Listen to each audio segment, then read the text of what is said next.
Dolazi neki sveštenik da gleda fudbalsku takmicu reprezentacije Srbije. Vidi ga selektor reprezentacije, pa mu priđe i pita ga šaljivo. Dobar dan, oče. Recite mi, da li je greh što nedeljom igramo fudbal? Sveštenik odgovori. Boga mi, kako igrate, greh je da igrate bilo kojim danom. Zašto žene ne mogu da budu fudbalski komentatori?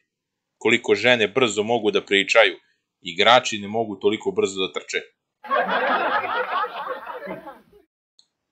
Dolazi plavuša kod časovničara i kaže, možete li da mi date rezervne baterije, ove su mi se potrošile. Časovničar pogleda sat pa kaže, ne radi vam taj sat na baterije, nego na vijanje.